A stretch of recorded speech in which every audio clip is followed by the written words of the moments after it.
Have you ever wondered about the symbolism and meaning behind tarot cards? Tarot is a mystical and captivating tool that has fascinated people for centuries. At its core, it is a deck of 78 cards, each steeped in symbolism and meaning, like a story waiting to be told. These cards are divided into two main categories: the Major Arcana, a set of 22 cards, and the Minor Arcana, which holds 56 cards. The Minor Arcana is further divided into 4 suits: cups, wands, swords, and pentacles, each with its own unique imagery and symbolism. But today we're going to focus on the Major Arcana. These cards are the heart of the tarot deck, symbolizing the journey of the soul through life, from beginning to end and back again. They reflect our journey from innocence to understanding, from ignorance to enlightenment. Each Major Arcana card is a character, an archetype, a moment in a story. From the Fool, representing new beginnings, spontaneity, and taking a leap of faith, to the World, symbolizing completion, achievement, and the fulfillment of a cycle. These cards reveal the milestones and challenges we all face on our personal journeys. But the tarot is not just a collection of symbols or a storybook. It's a tool for introspection and guidance. With it, we can explore our inner world, our dreams, our fears, and our potential. It's a mirror that reflects not only who we are, but also who we could become. As we explore the Major Arcana, remember that each card is a piece of a larger puzzle. They are all interconnected, forming a complete picture of life's journey. Understanding the individual meaning of each card is just the beginning. The true power of tarot lies in how these cards interact and the unique message they create when read together. So, are you ready to embark on an enlightening journey through the Major Arcana? Let's delve into the mysterious world of the Major Arcana and unravel its symbolism. We begin our journey with the Fool, a card symbolizing new beginnings and spontaneity. Like a child stepping out into the world, the Fool signifies the start of a new adventure, one filled with potential and endless possibilities. It reminds us to embrace the unknown, to be fearless, and to trust in the journey ahead. From the Fool's spontaneity, we transition to the Magician. This card signifies manifestation and power, symbolizing the ability to use one's initiative and innate abilities to achieve desired outcomes. The Magician encourages us to harness our creativity and willpower to bring our dreams into reality. Next, we encounter the High Priestess, a card that symbolizes intuition and mystery. The High Priestess encourages us to delve into our subconscious, to trust our inner voice, and to seek the wisdom that lies within. It's a reminder that not everything is as it seems, and that sometimes the answers we seek can only be found within ourselves. We then meet the Empress, a symbol of fertility, nurturing, and abundance. The Empress represents the creation of life, romance, art, or a new business. It signals a time of nurturing, growth, and prosperity. The Emperor follows the Empress, signifying authority, structure, and taking charge. The Emperor is a symbol of worldly authority, representing structure and stability. It encourages us to stand tall, to set boundaries, and to create order out of chaos. Our journey from the Fool to the Lovers brings us to the Hierophant, a card that symbolizes tradition, spirituality, and seeking guidance. The Hierophant encourages us to respect the rules and traditions that guide us, to seek wisdom from those more experienced, and to find spiritual meaning in our lives. These cards remind us of the various stages and aspects of our life journey. From the innocence of the Fool to the wisdom of the Hierophant, each card represents a different aspect of our human experience. They serve as a mirror, reflecting our own journeys and guiding us towards self-understanding and enlightenment. Moving on, we encounter the Chariot, a symbol of determination and overcoming obstacles. A chariot by nature is mobile, swift, and powerful. It's a vehicle that carries us forward, even through the roughest terrains. In the same vein, the Chariot card represents our drive, our willpower, and the control we exert over our lives. It's about staying the course and charging ahead, despite the challenges that lie in wait. Next, we have Strength. Unlike the physical prowess often associated with the word, strength in tarot refers to inner fortitude, courage, and patience. It's about taming the wild beasts within us, our fears, our insecurities, and our impulsive tendencies. It's a card that embodies resilience and the power of gentle influence over brute force. Then we meet the Hermit. This card is not about loneliness but solitude. It's about the introspective journey we take to seek our inner guidance. The Hermit invites us to retreat, to quiet the noise of the outside world so we can listen to our inner wisdom. It's about the enlightenment that comes from self-reflection and solitude. Following the Hermit, we encounter the Wheel of Fortune. This card reminds us of the cyclical nature of life, the ups, the downs, the good times, and the bad. It signifies change, the inevitability of life's ebbs and flows. The Wheel of Fortune encourages us to accept these cycles as part of our journey and to adapt with grace and resilience. Finally, we arrive at Justice. This card represents fairness, balance, and karmic consequences. It's about understanding that our actions have consequences, and that what we give out to the world, we get back in return. Justice encourages us to act with integrity, to strive for balance, and to accept responsibility for our actions. These cards evoke the challenges and changes we face in life. They reflect our journey, our struggles, our victories, and our growth. In understanding their symbolism, we gain a deeper understanding of our own lives and the paths we're walking. Next, we find ourselves at the Hanged Man, symbolizing surrender and gaining new perspectives. This card, suspended in time, invites us to pause, surrender, and view things from a different angle. It's not about physical inertia, but rather about voluntary stillness that allows for introspection and enlightenment. The Hanged Man encourages us to let go of preconceived notions and open our minds to new possibilities. From this state of surrender, we move to the card of Death. Now, don't be alarmed. Despite its ominous name, the Death card rarely represents physical death. Instead, it's a symbol of transformation, endings, and rebirth. It's about closing one chapter to begin another. The appearance of the Death card in a reading may signal the end of a particular phase, relationship, or way of thinking. It's the universe's way of making room for something new and potentially more fulfilling. Following the transformative journey of the Death card, we step into the realm of Temperance. This card represents balance, harmony, and finding the middle path. It's about blending opposites, reconciling differences, and finding equilibrium. Temperance calls for patience, moderation, and compromise.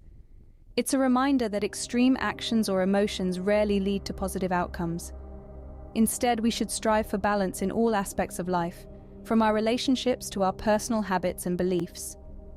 These three cards, the Hanged Man, Death, and Temperance, take us on a profound journey. From the surrender and new perspectives of the Hanged Man, we traverse the transformative terrain of death, only to find ourselves in the harmonious realm of Temperance. They remind us that life is a constant cycle of change, balance, and renewal. It's about letting go, evolving, and maintaining equilibrium through it all. So the next time you draw the Hanged Man, Death, or Temperance, remember their lessons. Embrace the opportunity to surrender, welcome transformation, and strive for balance. These cards reflect on transformation, balance, and new perspectives in our life. Finally, we reach the Devil, a symbol of materialism and the need to break free. This card signifies the chains we bind ourselves with, whether it's addiction, unhealthy relationships, or materialistic desires. The Devil reminds us to confront these ties and seek liberation. Next, we encounter the Tower, a card of sudden changes and upheavals. It signifies the breaking down of old structures, a metaphor for the transformative power of chaos. Life's unexpected turns may seem disruptive, but they often clear the way for new beginnings. Following the chaos of the Tower, we meet the Star, a beacon of hope and spiritual guidance. The star shines brightly in the darkness, inspiring us to keep faith even in the most challenging times. It represents the light at the end of the tunnel, a promise of renewal and healing. As we continue our journey, we step into the realm of the Moon, a symbol of intuition and navigating through uncertainties. The Moon encourages us to trust our instincts and acknowledge the hidden aspects of our psyche. It's a card of dreams, illusions, and the subconscious. With the dawn, we welcome the sun, a card of success, joy, and vitality. The sun illuminates our path, bringing clarity, warmth, and positivity. It represents the fruition of our efforts and the joy of achievement. We then face judgment, a card of self-evaluation and facing consequences. Judgment invites us to reflect on our actions and their repercussions. It signifies rebirth, a chance to learn from our past and make better choices in the future.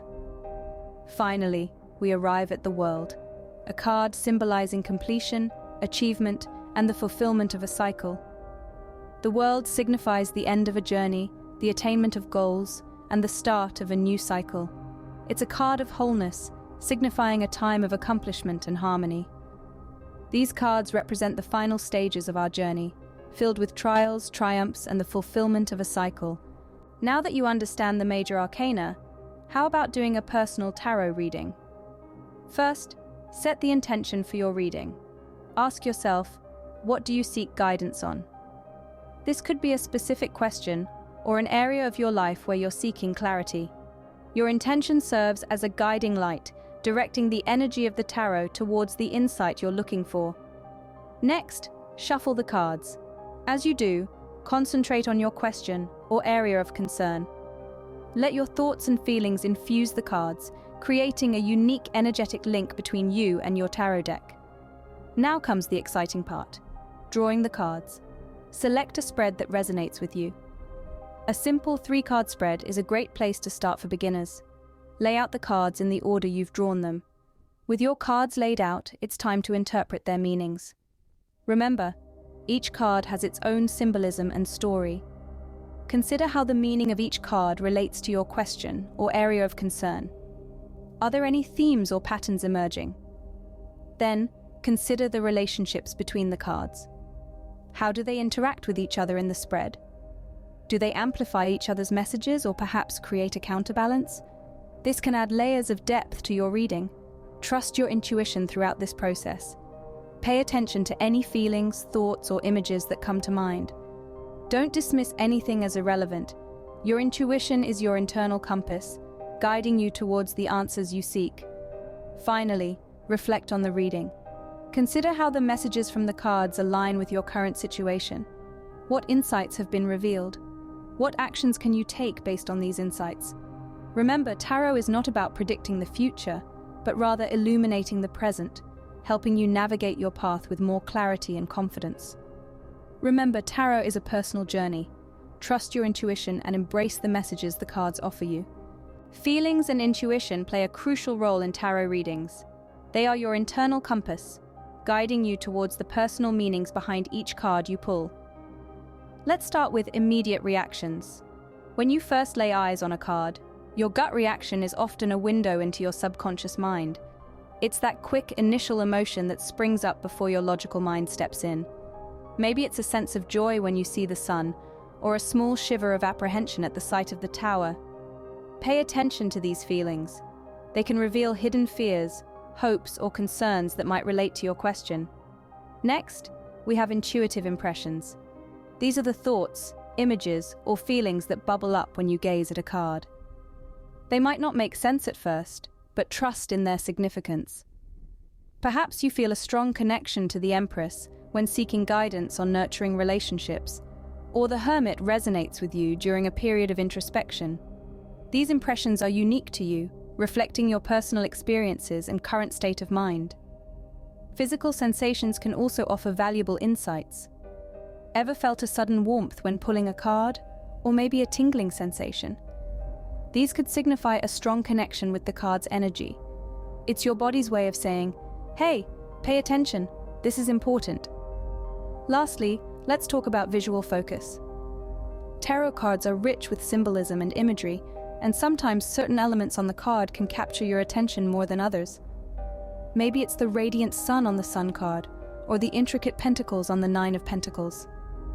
These details may hold special significance for you, revealing deeper layers of meaning. Remember, tarot is a deeply personal journey. It's not just about memorizing card meanings, but about connecting with the cards on a deeper level. Your feelings, your intuition, They are your guides on this journey, helping you uncover the wisdom and insights the tarot has to offer. Your feelings act as a personal guide, helping you connect with the cards on a deeper level. We've journeyed through the Major Arcana and explored the art of tarot reading. We delved into the depths of the 78 cards, each brimming with its own symbolism and meaning. We've met the Fool, embarking on new beginnings, and the Magician, manifesting ideas into reality. We've faced the Tower's sudden upheaval and found hope in the Star. We've navigated the uncertainties of the Moon and basked in the joy of the Sun. We've also discovered how to conduct a personal tarot reading, setting intentions, shuffling and drawing cards, interpreting their meanings, and trusting our intuition. We've learned to pay attention to our feelings when pulling a card, our immediate reactions, intuitive impressions, physical sensations, and visual focus. These insights, these messages from the cards align with our current situation, providing a unique perspective and guidance. As we conclude, remember that tarot is a tool for introspection, guidance, and personal growth. Trust in the journey, and the cards will always guide you.